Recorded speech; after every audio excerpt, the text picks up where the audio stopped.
Great. David, how are you? Share your video on Hank. Oh, everybody's having trouble. And let's go again.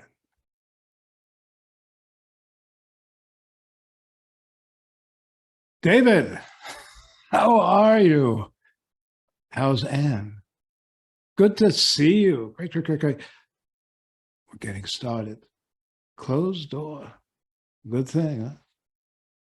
Senators, I have a brief opening statement, and I'll be glad to take any of your questions.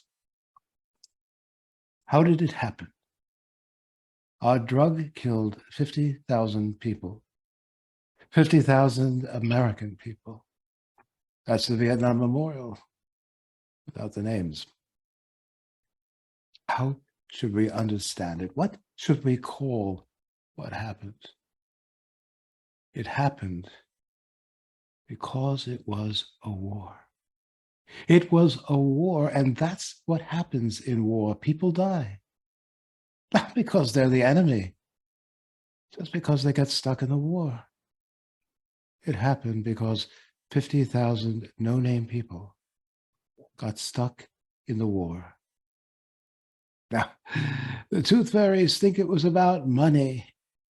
That's how tooth fairies think, all transactional. You drop a tooth, the tooth fairy slips you some coin. Academics say it was greed. Greedy drug companies, big bad pharma. We don't deal with tooth fairies. And we don't deal with professors either, except the ones we already own, which are many. Point is, we don't need more money. We have plenty of money. We're not greedy senators. We are competitive. We're about winning. And money is how you know you're winning. The numbers, total sales, just like Vietnam, body count. Our numbers beat their numbers, big time. And that's how we knew we won the war. Our drug made $3 billion a year. $3 billion is twice the entire FDA budget, not just for drugs, for everything. Kibble and bits, contaminated avocados, rat poison, everything. We destroyed the competition. We burned their village completely. Pile of ashes. Pile of ashes. Have any of you been in combat, senators? Show me hands. Okay. 2 of you will get what I'm talking about. Rest of you, focus in. I'm going to teach you about war. Your munchkins in Washington never win the war. They fuck it up. They fucked it in Vietnam. They fucked it in Iraq. They fucked it in Afghanistan. FDA fucked it with us. They tried. FDA drug safety came here and begged you for 150 mil. That's pocket change. And that was before the war. And you did squat. Where were you? Eating corn dogs in Iowa? FDA didn't get a shit from you senators. They never do. I'll be frank. Even a corn dog is paying some of you too much. You could be had for less. We should know. Now, some of you say, we didn't even need this drug. We didn't even need this war. And you know what? You're right. Tell me about the wars we need, huh? Tell me about the good wars. We don't fight wars because we need them. We fight them because we're in them. Suddenly the war is up to our assholes and we fight the war not to be butt-fucked. You get butt-fucked, you lose the war. We don't need them. We don't need any of this shit. Naproxen, ibuprofen, our drug, their drug. and mostly nothing.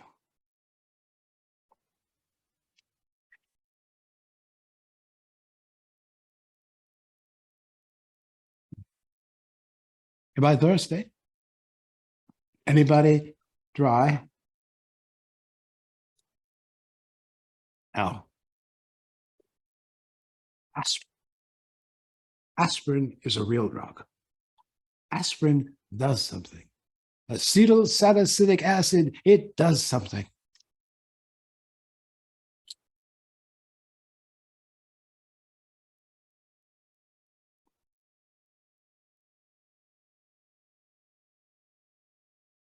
Anybody want some? Anybody have a headache? Heart attack? Aspirin is a real drug.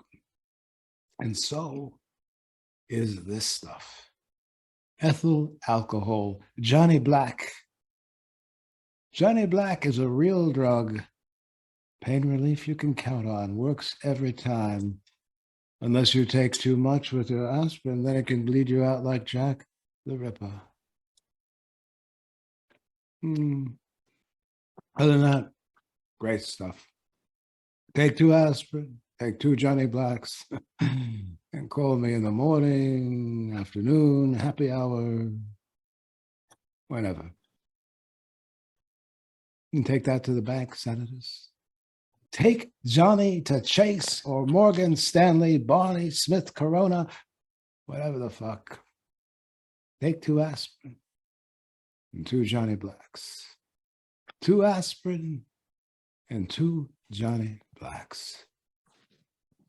And you'll sleep like a baby. Not a goddamn thing will bother you. Not a goddamn thing. Not the war, not Afghanistan, not 50,000 dead arthritics, not 50,000 dead soldiers, not 50,000 names nobody knows, not black lives, white lives, green lives, no lives, nobody, nothing, no bodies bother you.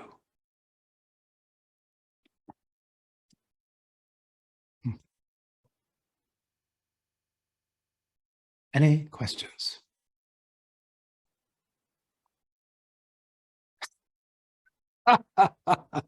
I had you going, didn't I, senators?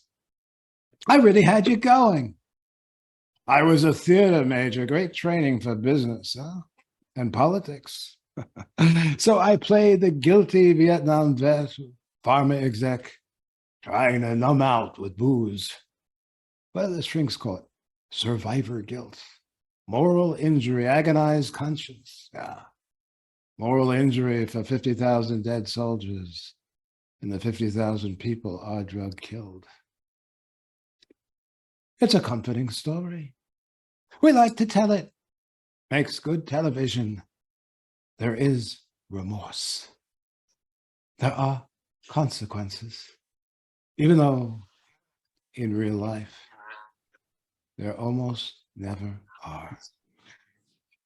At least not serious ones. At least not for us. The flask is Diet Coke. The aspirin's real. Recording in progress.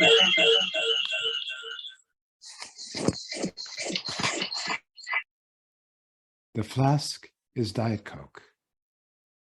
The aspirin is real. I'm wide awake. Now let me be clear. Our drug really did kill 50,000 people. And it really was about winning the war. Total victory. One of our sales reps was interviewed. Direct quote. You can only compare it to D-Day. We were the greatest army the world had ever seen. And we were swept up in the path to complete victory. That's what we got. Complete victory. Our drug was a blockbuster, a superstar. We won.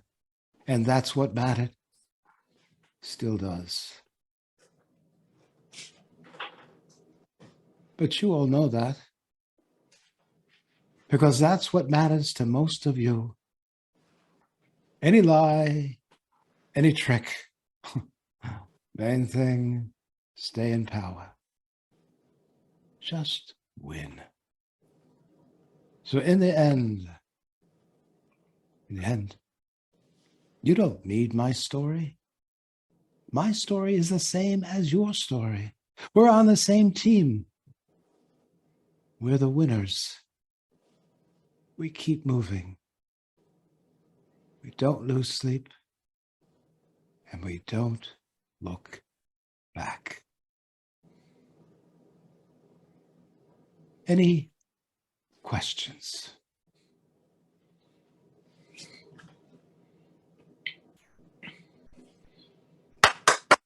Yay! Yay!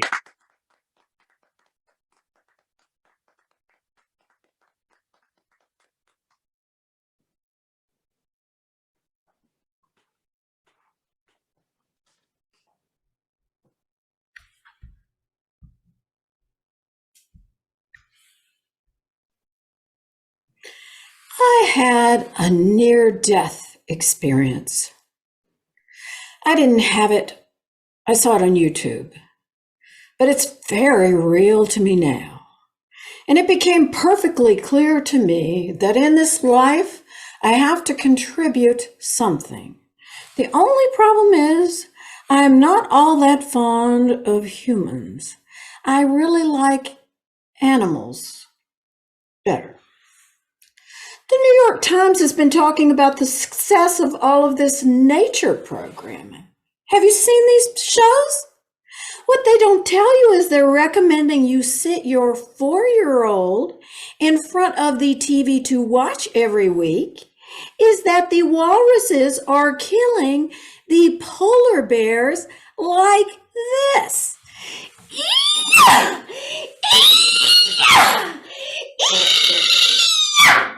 And then the polar bear is lying there dying after the walruses have impaled him. And it occurred to me, it's not just the human race. It's not just us. If things were going well, this polar bear would be killing a baby seal just now. And so this whole thing is a little fucked up. Someone said at Findhorn, the New Age Center in Scotland, that the Earth is the kidney of the universe, designed to process waste, which really, I think, is a very positive assessment of our situation. My husband said, "Won't you take a look at this Native American prayer? It says this animal is sacrificing itself for this animal, which is sacrificing itself for this animal, which is sacrificing," and on and on. But have you noticed that none of this is done willingly? My sister is talking constantly about how she's enlightened, although very frankly, she cannot figure out whom to date. And it's quite clear to me that you are not graduating to a planet where there is just as much beauty, but far less suffering, assuming there is one, without at least figuring out whom to date. And since one of the only things I have figured out to some extent is whom and how to date, I am going to offer you that, because some contribution is better than none.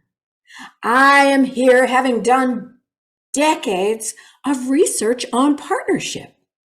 I even quit a relatively successful career in New York to find a partner. And for those of you who are thinking you're married and you don't need this, I would ask you to consider carefully the divorce rate. Now, if you've been dating alcoholics, you want to go to Al-Anon.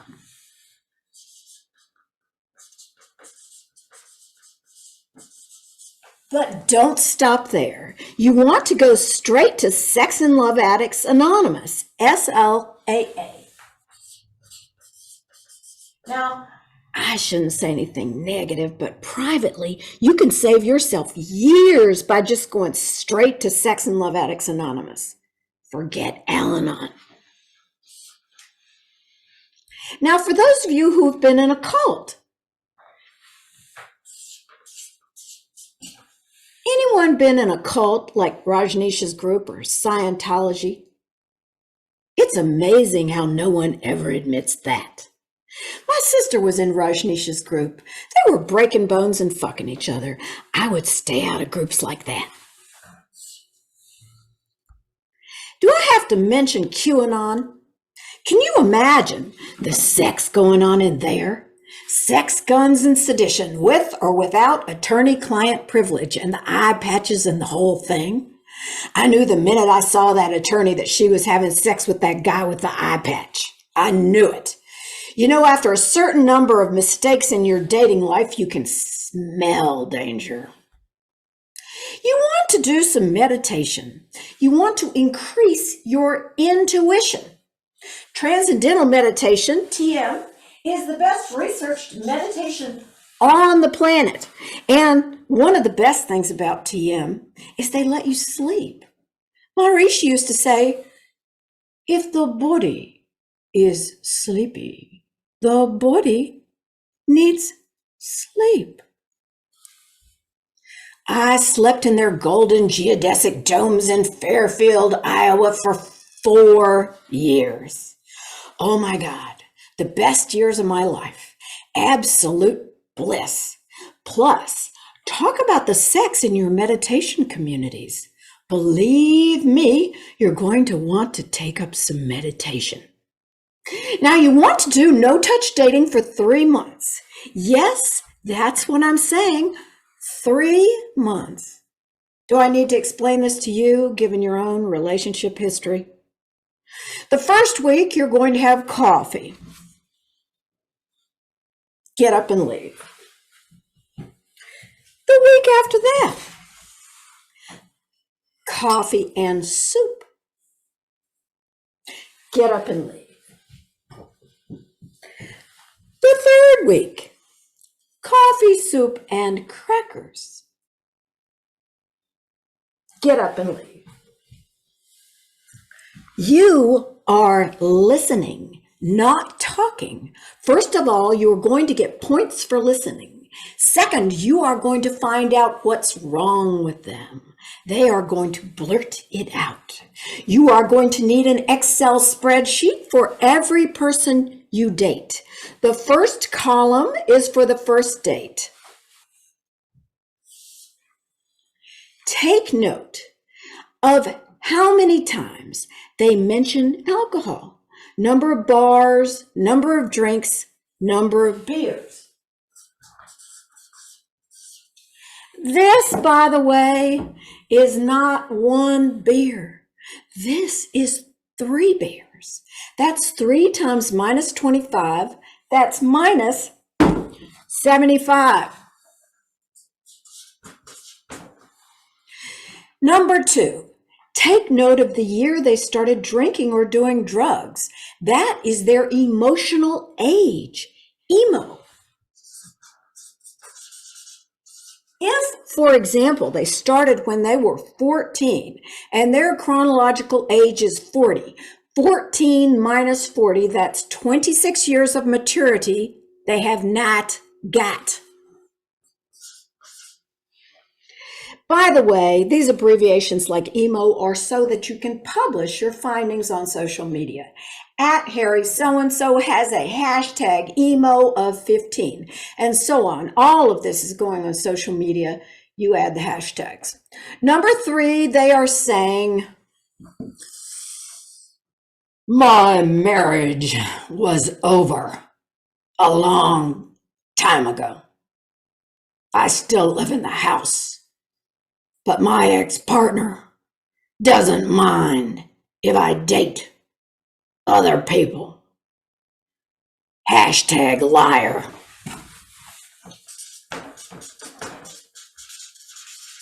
That's minus 35 points for every complaint about their ex-partner.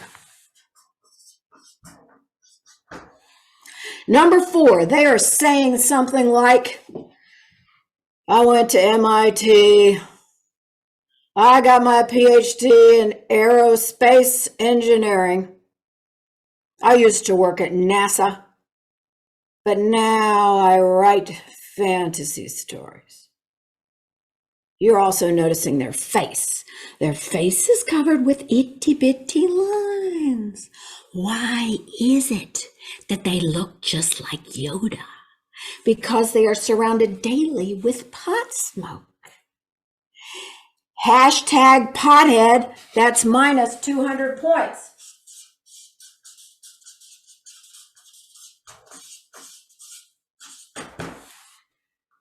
Listen, the most peaceful relationship I ever had was with a PhD who smoked a lot of pot. But he had an emo of, well, people with an emo of less than 18 are absolutely incapable of commitment, regardless of how long they were at Stanford or MIT. It occurs to me that they should have some points for being an aerospace engineer. Nah. Anyway, you're more likely to meet someone who's in QAnon than to date an aerospace engineer. Don't worry about it. Number 5, inappropriate sexual innuendo, ISI. That's minus 25 for every inappropriate glance or comment. Number 6, credit rating and income, CRI. I sat my therapist down years ago. She's one of the best therapists in the world. She has a waiting list a mile long. I said, do you think it's important for a potential partner to have some money? And she said, I just made a list of everything that is essential in a partnership. You should make a list of everything that is essential to you. And if money is not on the list, do not write it down. The next week I had dinner with my realtor, and she said, you are trying very hard to pretend that it doesn't matter, that he doesn't have any money. It matters. If your therapist tells you it may not matter that your potential partner has no money and your realtor tells you it does, your realtor is correct. For each $1,000 of annual income, you get a point. $100,000 is 100 points.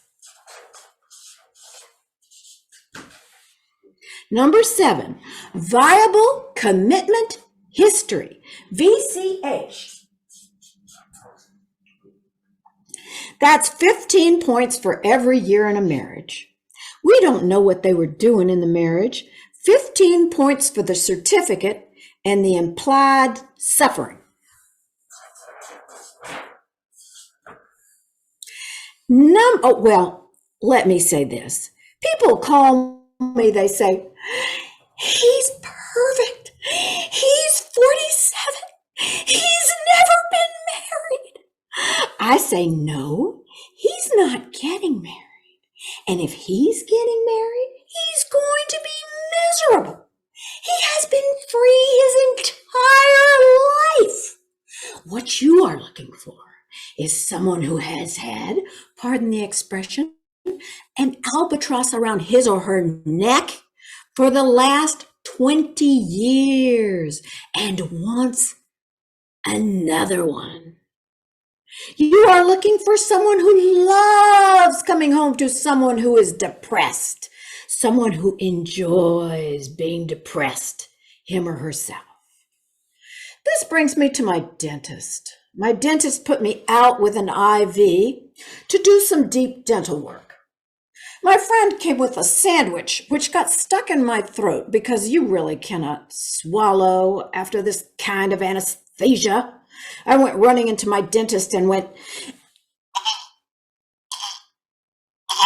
he bent me over, whack! We saw him later at the elevator and he said, yours is the third life I've saved. I said to my friend, this man's mother thought so much of him that she told him he was perfect. And now, rather than saying to himself, how come so many of my patients nearly die in my office? He says to himself, I have saved so many lives. Now, this man is a workaholic or a narcissist. He's gonna have $1 billion, though, in a pool. He won't be home much anyway. You'll have a divorce, but a lot of money. He is a keeper.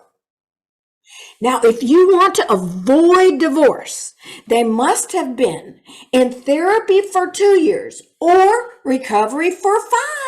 Better yet, both for 20. If they're in recovery, they should be through step 9. This is the 259 rule. You are looking for someone who can apologize. An apology should not sound like, fuck you! This is a requirement. They don't get any points for that. Must have decent grammar.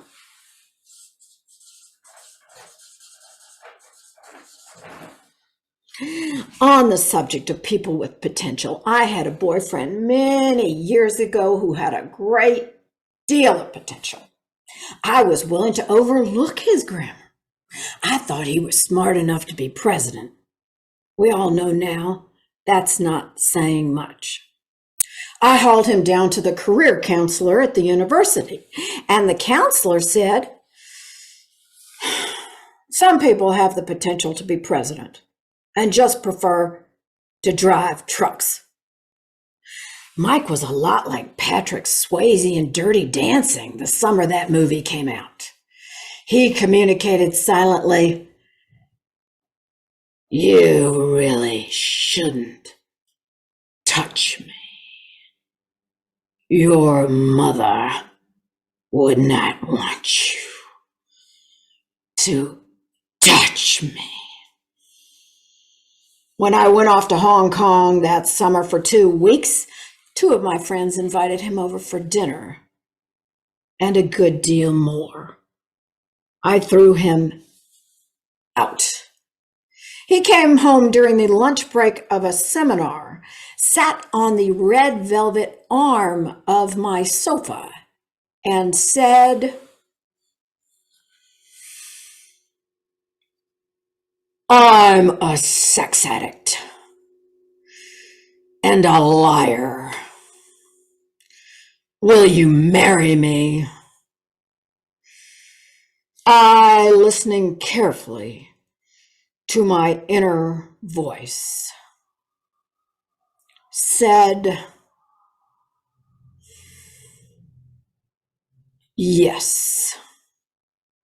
For God's sake, do not listen to your inner voice, where your inner voice is connected to your addiction.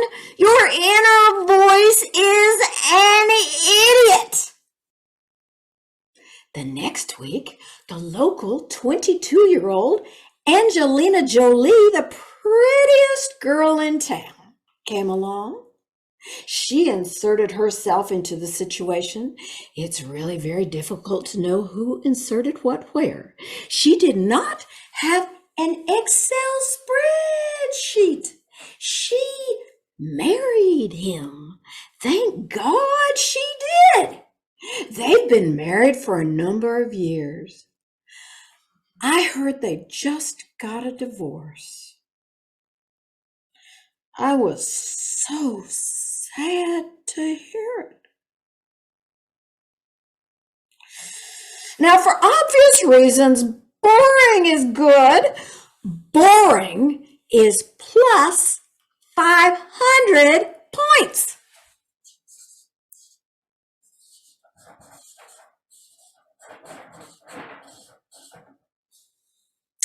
And I don't mean boring like this.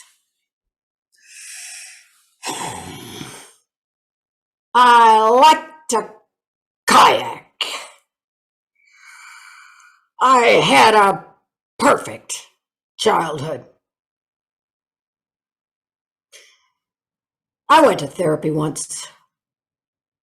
I had an ex who wanted me to go. It makes me a little nervous to look at the past. I like to kayak. You're not only getting baggage, you're getting unchecked baggage. This person has baggage, but they don't know what flight they were on. They don't know what city they were in when they lost it. Now, I wasn't going to say anything. But I do think we should take just a moment to say that I don't think we can assume that everyone who is gay is out. I was home with my mother in North Carolina thinking I could bring a little San Francisco back to North Carolina, thinking we watched some of the same TV shows, forgetting she watches only the Weather Channel. One time I showed her Seinfeld and she went, "What?" I said, "Mother, don't you think it was sad that Maddie from Wilmington never felt safe enough to come out of the closet?" And my mother said, "Oh, honey, Maddie was not gay. Maddie was never gay." She actually said, "a gay." He had a long, long marriage to Cecilia Ann. I said, "Mother, why are you speaking in the past tense?" And she said,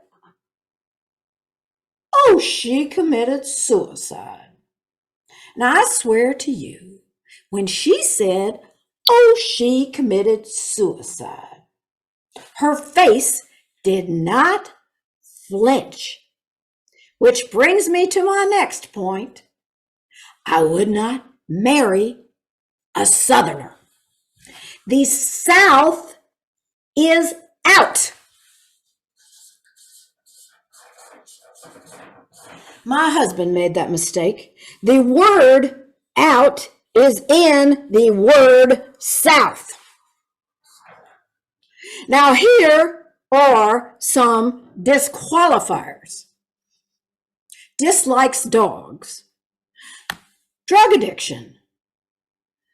Wants to live in India. Wants to live in Alaska.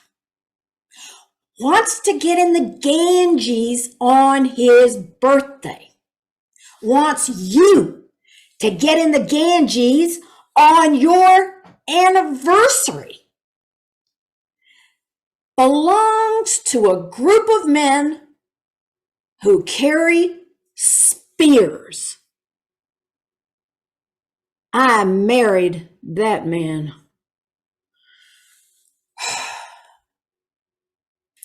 Has quit a relatively successful career just to find a partner.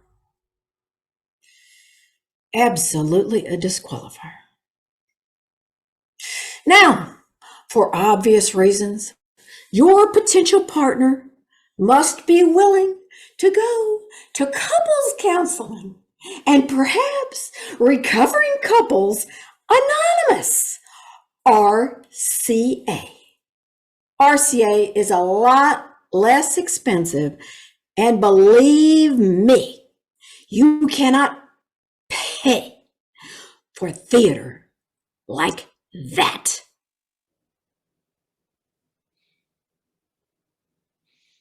Yay.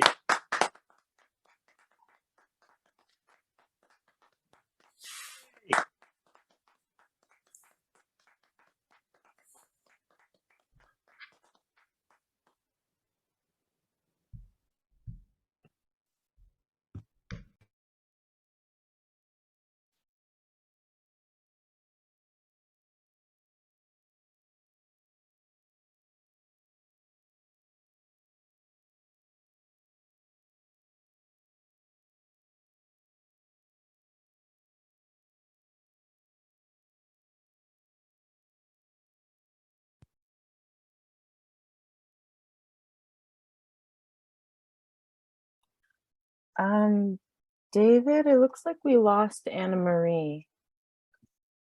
Can you hear me? Ah, yes, I can hear you. Ah, there you are.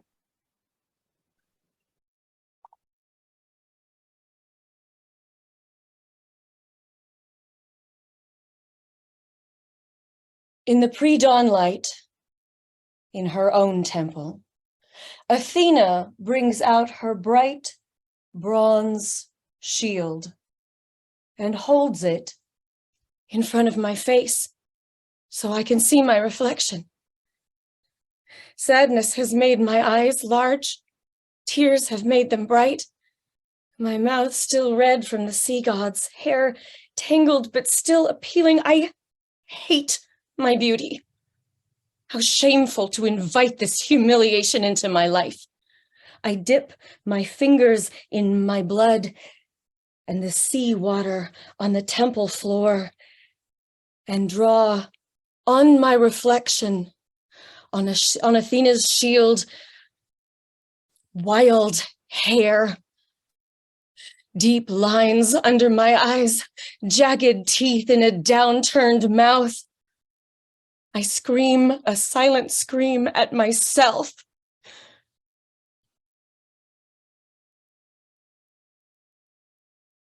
I just want to feel all the rage on the outside instead of trapped inside next to my child's heart. I will never again lie on the floor naked and wet, crying over some man. Someone who chased me until he got what he wanted. Hunted. It is done, Athena says, gazing at me with her calm gray eyes. Go now, child. I turn, obeying blindly. Outside, I realize I still have Athena's Hammadian wrapped around me. You do not steal from the gods. Coming inside again, crossing the threshold, my eyes adjust to the dim light. But the temple is empty. I am alone. I feel aloneness deep inside me. The air is cool and still, not even the warmth of a room recently used. And it's clean, pristine. No evidence of what happened here the night before. The Hammadian is a gift. Thank you. I whisper into the cool air, and I feel something brush the back of my neck. I turn thinking someone is breathing behind me, but just the temple doorway, lit by the dawn sky. Again, something touches my cheek, and I felt my cheek too, warm and flushed. Movement wreathes my head, and I reach a hand up and jerk it back as I touch cool, dry scales. I feel my own fingers and I taste them as they move over snakes. The hissing breath turns into a quiet chuckle. We are you. You are us. We do not bite ourselves. Who are you? Where did you come from? Our whole lives, we have been here with you, Methuselah, guardian. Guardian? No, my name is...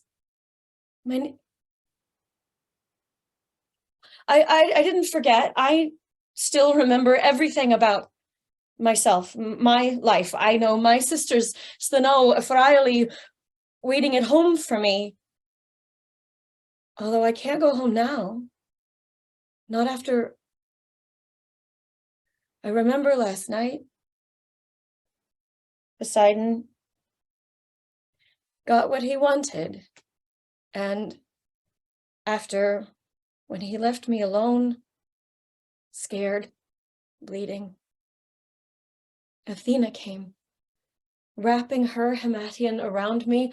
I remember, but the place where my name is, our whole lives, our name has been guardian. Yes, you're right. You're right, Medusa. It's a strange feeling. I thought I forgot my own name. The snakes in front curl down to look at me. A den of little faces, shiny black eyes, delicate shades of brown above and sun yellow bellies. Tongues flick. I hold a finger up and they butt their noses against it the way a dog would.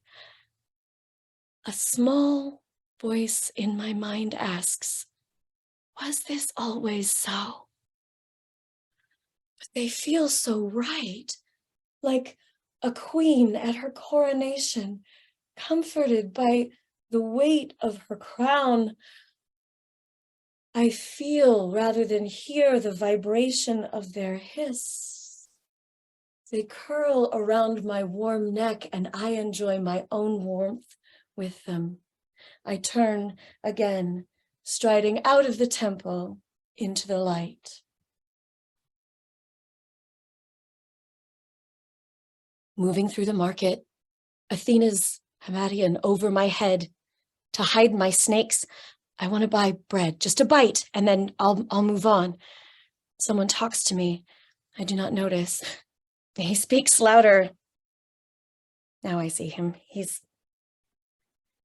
much older and bigger than I am. My body is still sore from Poseidon. He smiles. I do not. Instead of turning away, his hand reaches for me, my face, my shoulder, lower. I turn to shriek. Both the snarl of a caged dog and a desperate plea, but before the sound can come to my lips, we lock eyes. His hand stops, his eyes frozen in surprise. The blood drains from his face, drains of all color. He doesn't move. I don't move. He doesn't move. Why doesn't he move? Were his eyes always gray? Was his skin? I step back and he stares into the place where I was. Stone. I look around for who has done this miracle? Who has wrought this curse? But I'm met with shifty eyes glancing at me in fear and disgust. Me, but I couldn't. I just meant to say, no, please. No, thank you. Please don't. But all my rage came inside out. Oh, no, there must be a way to undo this. But you can't take back a maidenhood. What have you done? Comes the first accusation. Who? Her. Fingers point, shouting intensifies. Is he dead? Of course he is. She did this. I have done this thing. I have destroyed this man. I am A murderer. I feel a hand grab my arm. What have you done, you witch? What did I do? A hand grabs my chin, forces my face upward. Please don't hurt my snakes. I feel his eyes burning into me. I smell the sweat of men too close, but did he stop his friend from touching me? I see each rough hair on my captor's beard. How many girls has he touched like this? I see every pore on his nose. How many times has he heard no and thought it was a joke, and now he blames me? This is not my fault. This time I don't even try to make a sound. I don't have to. I look into this man's eyes, and what he sees in mine make his turn blank, gray spreading out from his face, neck, body, out to the tips of his fingers around my arm. I look at the other men crowding around us as they stumble back. One petrifies even as his momentum continues, and the statue topples and shatters on the ground. Silence. It is still. No one else moves toward me. The dust settles on the stone tableau around me, faces trapped in their last indignant, presumptive, cruel expression. But I am trapped. The statue still holds my arm. I reach for a piece of broken man and crack it against the arm that holds me again and again until both stones crumble. My arm aches. My snakes dip to lick at the forming bruise. I feel eyes on me. The marketplace is stopped, staring. I look up. No one meets my gaze. I pick a direction at random and begin to walk. My head up, my heart in my throat. As I reach the edges of the crowd, I feel my snakes agitated and fearful, entwining themselves. Run, they whisper. And I do. I have forgotten the bread. In the wild places, I find a cave. I know not to go into strange caves, but my snakes tell me this one is safe. No fresh animal smells. Dry, solid. I wrap Athena's Hammadian around me and try to sleep. I'm so hungry. I will have to go back to the market, but I can't imagine how. There's a noise, a rustling outside my cave. I rush to the entrance. Eyes open, snakes up, ready to face this intruder, and I see a child, a boy of about 9. Our eyes meet. I turn my head swiftly as he falls forward, and I rush to catch him. Oh no. I find his shoulders and pull him up. Oh no, please be all right. I'm feeling his face the way I saw a blind man do once. It's still warm and soft under my fingers. I'm all right. I tripped. Oh, child, I am so sorry. I was scared when I heard you. Are you all right? Yes, I brought you a gift. I move my hands to the wrapped cloth, keep my eyes firmly on it as I set it down. The child watches as I pull back the folds. Bread, honey, figs, wine. I don't understand. What is this? I ask. More food than I've seen in a week. Well, for you, I told Mama we had to send an offering. My sister, Sophia, she's been bothered by those men. I could tell Mama was worried, but then we were at the market and we saw you when you...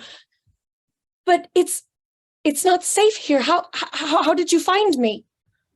Oh, I followed you, but quietly. No one knows where I went. No one knows where you are. No. It's not safe for you. Why? Because the men, the stone, you saw what I can do. Oh, he was awful. You wouldn't do that to me because I'm not like that. Anyway, it's only right to bring a gift. That's what Mama says. That's manners, right? Mama says, staring food, dipping my fingers in the honey, I bring some comb to my mouth, and I can taste the sun-warmed flowers and hear the low hum of the bees. I realize the child is still talking. So anyway, what's your name? Medusa, I say, remembering myself. Are you hungry too? No. Can I pet your snakes? Yes, they won't hurt you. The child reaches out a hand and I feel my snakes moving towards him, tasting the air and his fingers. Oh, it tickles. It does. His hands are soft and gentle. Oh, they're so smooth. Do you? No, they're a part of me. They're nourished by what I eat. But if I fed one a cricket, would you taste it? I don't want to find out. Oh, okay.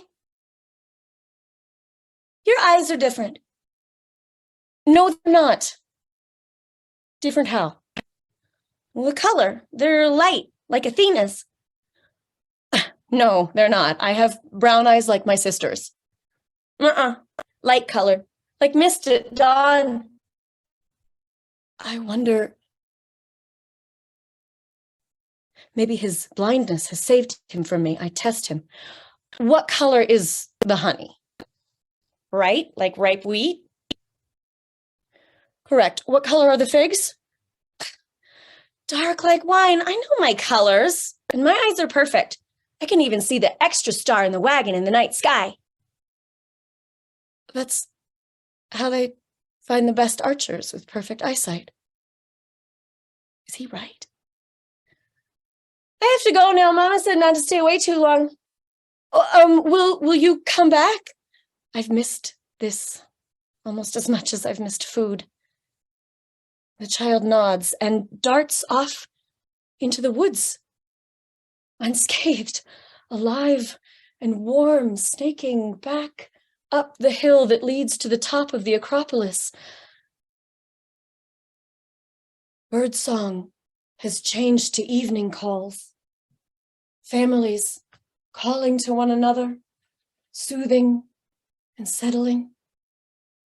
I sit as the dusk weighs heavy in the air and eat my feast, gazing out into the gathering darkness with my different eyes.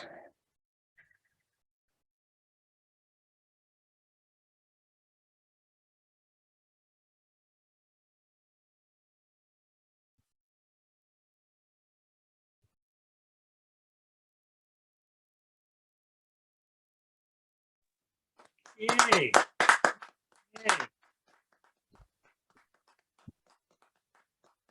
Yay.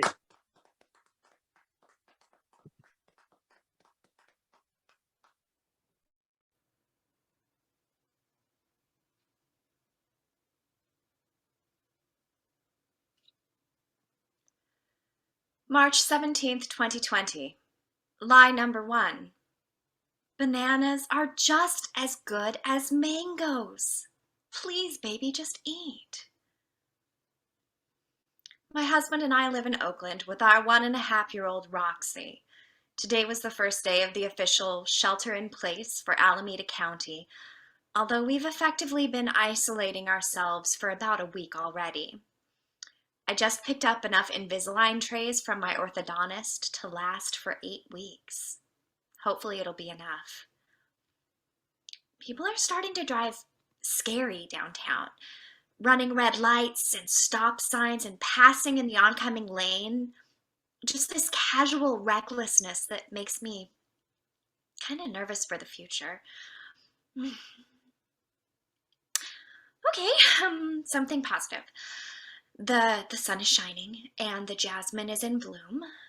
Roxy and Adam, they're on the couch next to me taking the most adorable nap. Lie number 2. We never eat cookies for breakfast. May 3rd. So far, I've prided myself on being a very chill, patient, honest mom. I always used to judge parents who gave their kids what they wanted just for a moment of quiet. But here we are.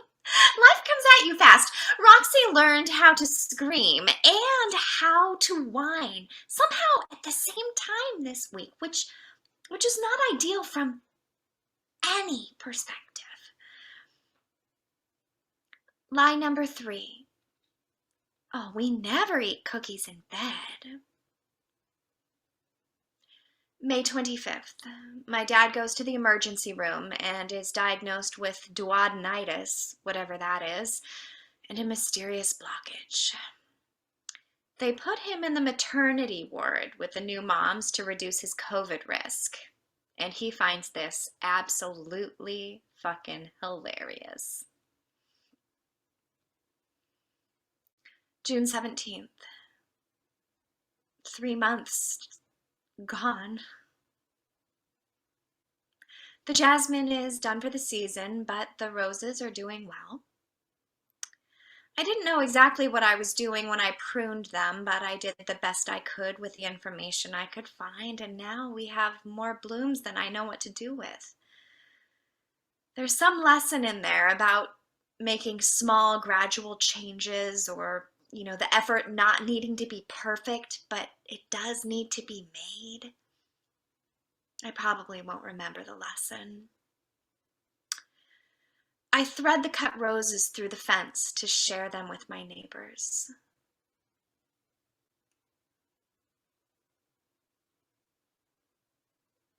No one's taking them. Lie number 4. Cornbread is a cookie. June 26th. Dad has an endoscopy. My sister drives him to the appointment. I beg them to wear masks in the car, but I don't think they do. July 7th. I let the plums rot. Right on the tree. So many of them. People are hungry and because I wanted to make some fucking jam. Even though I never follow through on anything. But yeah, I wanted to make jam. I wanted to capture some of this summer for my dad. I haven't seen him since February. It's hard. Sacramento is so close, but right now it feels like it might as well be on the moon. I'm so terrified that somehow we have COVID and we'll give it to him and kill him. Or somehow he has it. Maybe he caught it during the procedure. Maybe he caught it from my sister's family. I don't know. But what if he gives it to us? To Roxy. And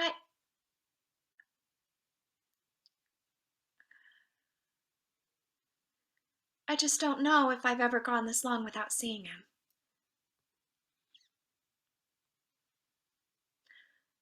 Lie number 5.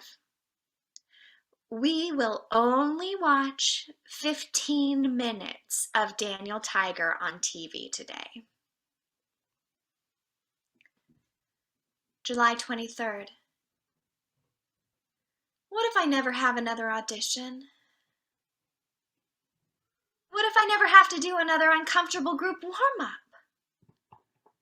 What if I never get to take Roxy to the symphony in December to show her all those beautiful Christmas trees? Oh, what if zoos go away? What if all the animals die?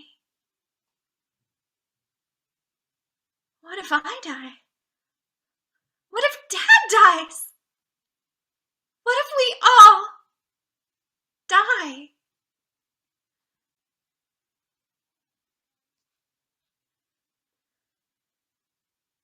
Line number 6. We will only watch 30 minutes of Daniel Tiger on TV today. August. Dad has a PET scan. We finally go to visit for the first time. He's scheduled for a biopsy the next day.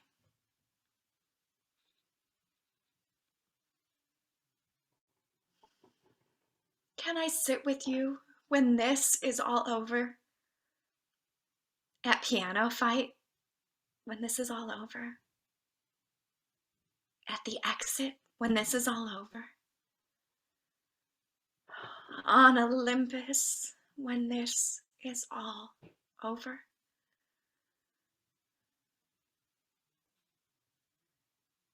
Line number 7. Listen, baby. Daniel Tiger, his family lives on the East Coast. So he is already sleeping. His bedtime is about 3 hours before yours. Oh, so he's not available for any more TV today. But I know he loves you very much, and he'll see you in the morning.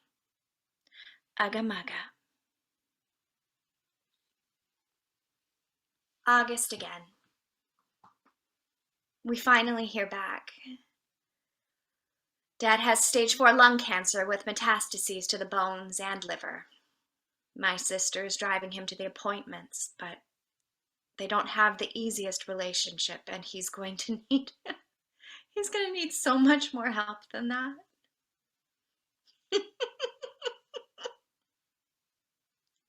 You know, if a mermaid just sprung out of his toilet to keep him company right now, I would love it.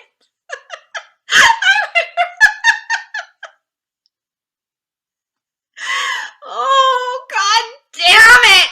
I think we're moving to Sacramento.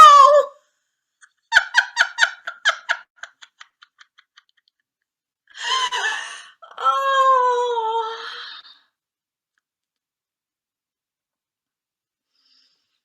I wish I could write about loss more eloquently.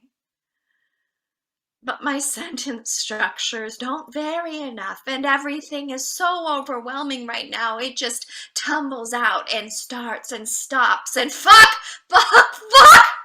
this year!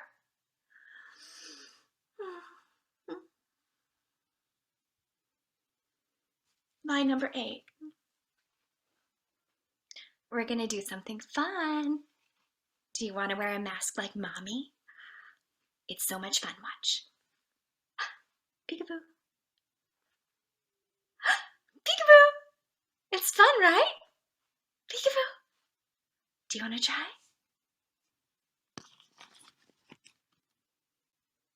Unending August. The plants are covered with ash, and my father is dying. Today this mask protects me from the wildfire smoke, and tomorrow it will protect him from me. It's not perfect, but it's what we have. My father is dying, and the tomatoes are covered with ash. I reach through the vine, plucking orange and red jewels from green stems. I try not to think about how closely tomato plants resemble the human lung. Try not to see alveoli in the clusters of fruit. Try not to see bronchi in the vines. Try not to see metastases in the places where the tomatoes spill out of the bed, blocking the path. I build a new cage around them for support.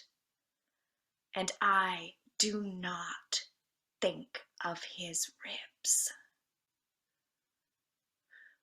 The world is on fire. My daughter just learned his name.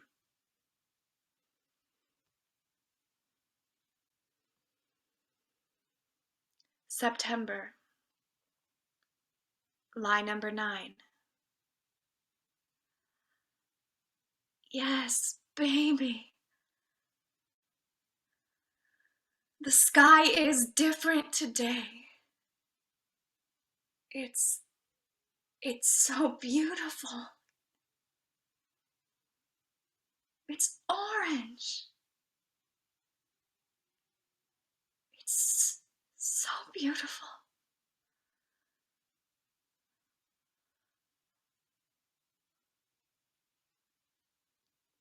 Today, Dad has surgery to put a feeding tube through his stomach while we look at sensible ranch-style homes in sensible suburban neighborhoods close to his oncology team. I know permanent remote work is a privilege. Having the means to relocate is a privilege. Buying a home for him to die in is a privilege. And yet,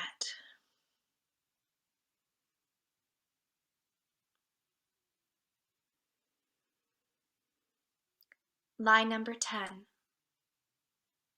Things will be back to normal soon.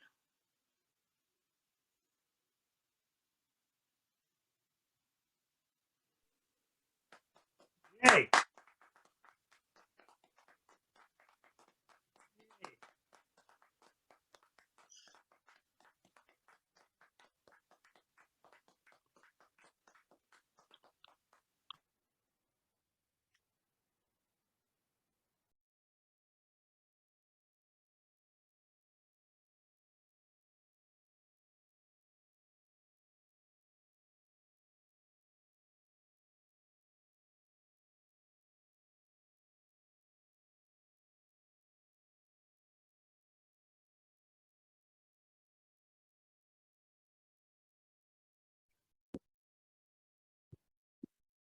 June 15th, 1991. I'm 41 years old and the happiest I've ever been. I'm living in the Redwoods with my best friend and husband, Floyd. And he's given me a hug just as he goes off to work that morning. I'm taking you out to dinner, sweet Peter, to cheer you up. That morning, once again, I've washed away another child that we want. Our dog children are sitting by the fireplace, and I go near them with an old box of photos. And I find a photo that I remember all through my childhood, looking at with my mother. And she'd be crying that she never got to know her father, Fred, because he died when she was 22 months old. I know that I can't even tell now which one is Fred of those boys standing in the back. So I know that the only one who can help me is to send the picture to my mother's paternal cousin, Beulah. 2 weeks later, she returns the photo with her letter. Your grandfather, Fred, is standing third from the left in the back, and his stepsister, Serena, is standing right next to him.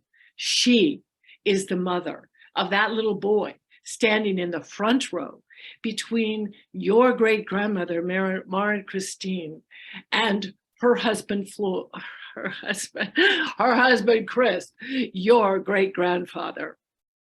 That bastard Chris raped Serena when she was only 15, and George was the result. And he made Maren Christine raise that child like her own. And of course, no one could ever say a word about it. 14 years later, Maren Christine hung herself in the barn. Incest? Suicide? Oh, Mom never talked about that when we looked at the photos. I do not forget that suicide or that incest, but I do not delve deeper until 20 years later, August 13th, 2011. I'm 61 and very depressed. And I'm not sleeping much. So early one morning, I turn to a box of memorabilia again, and I find my great-grandmother's death card. And I read it more carefully. Maren Christine Nelson died August 14th, 1913, aged 59 years, 11 months, and 28 days. 98 days ago, this very morning, my great-grandmother took her life. I decide that I will write to her. And I say to her, oh, I wish this card or these photos could talk to me. I want to know about your life. I am depressed to be childless and losing the love of my life because in his retirement is trading his work buddies for bar buddies. But I don't think I'd ever have the nerve to do it.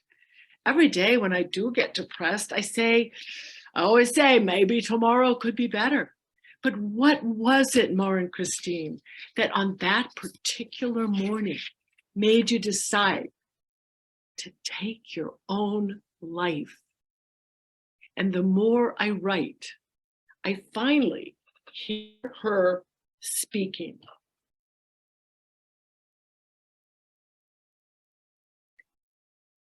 I hear you complaining, Nancy, that you hated being an only child and that there was just too much attention and it was lonely.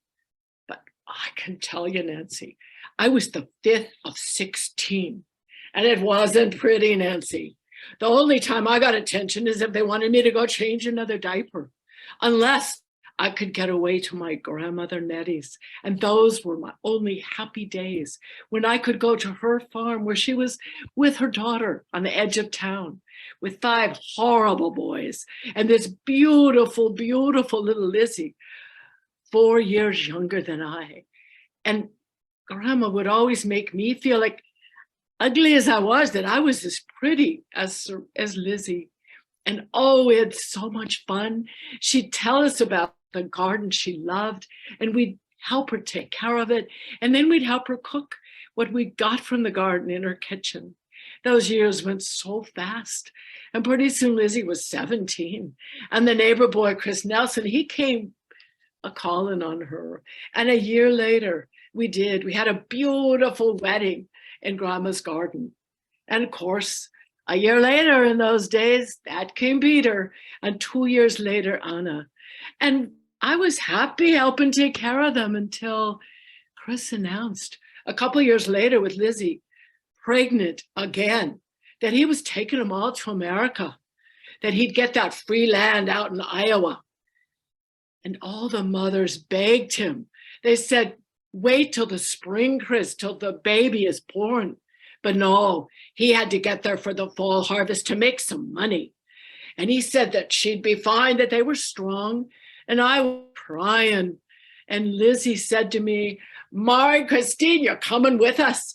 I'll find your husband in America and we will raise our children together.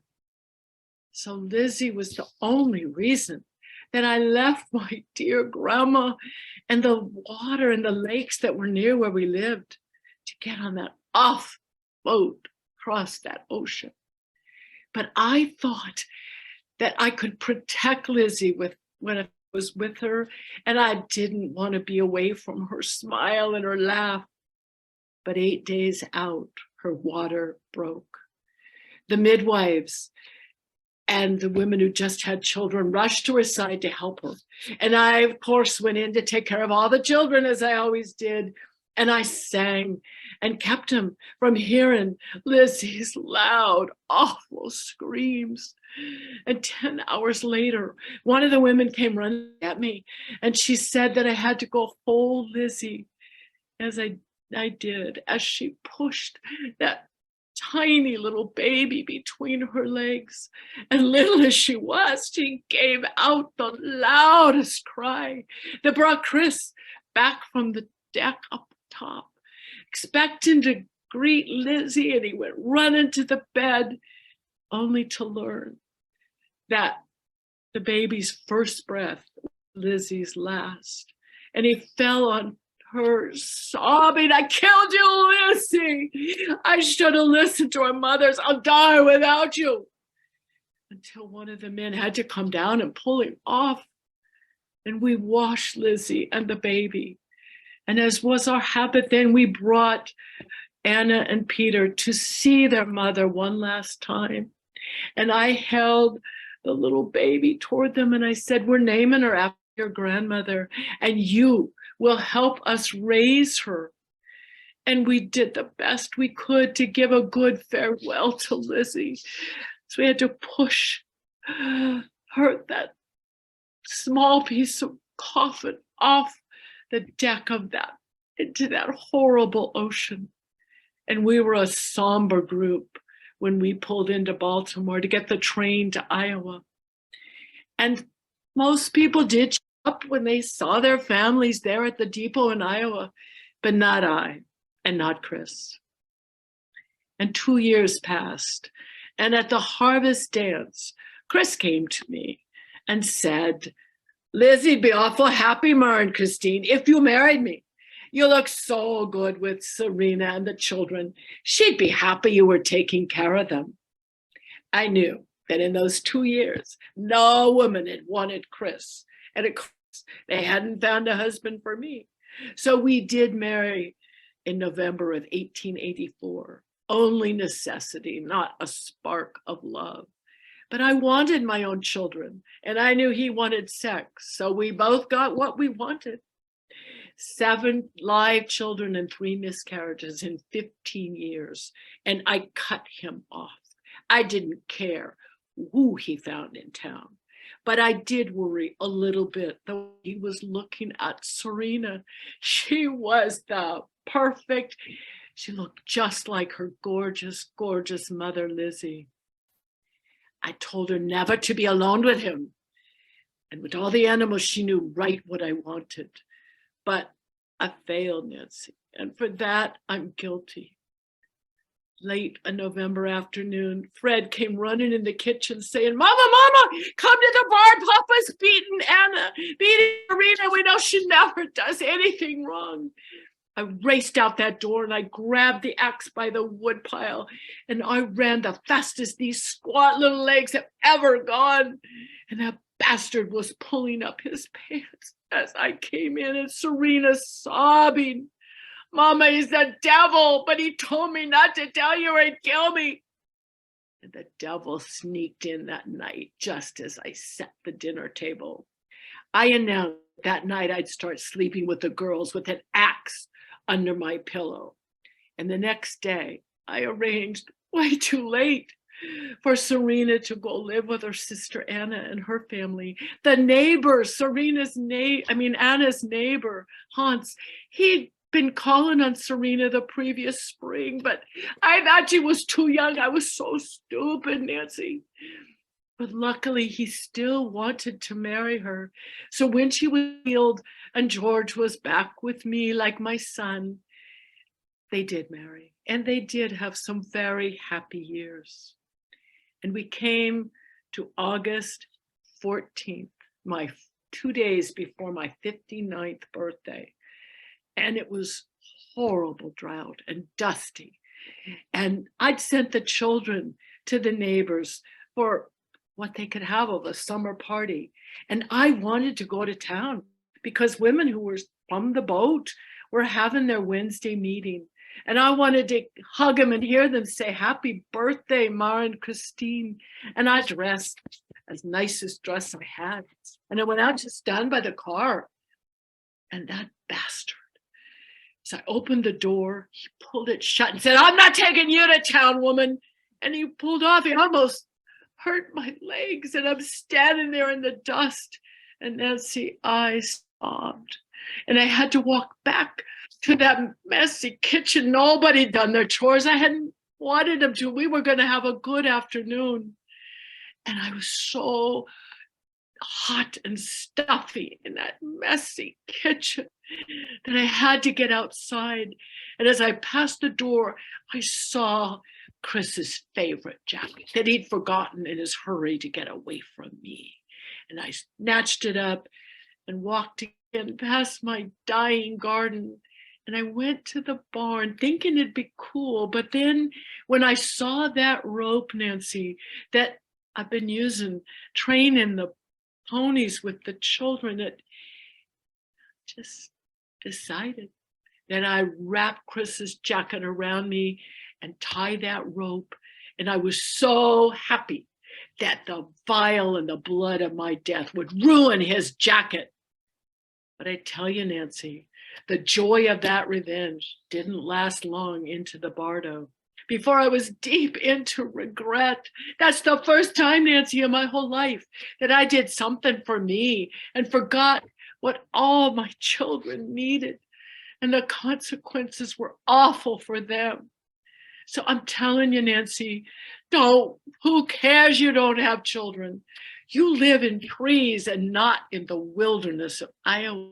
And you can drive, you can go places by yourself and have friends and do things you want to do. And you're awful sensitive, Nancy, about calling up family ghosts. I know I won't be the last who comes to visit you. And my favorite great-granddaughter, I'm telling you, you haven't heard the last from me.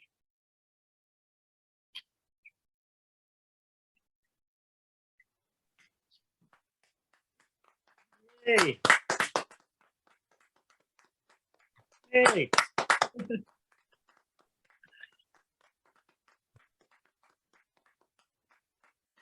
Thank you very much for coming, and thanks to the artists tonight, and good night, everybody.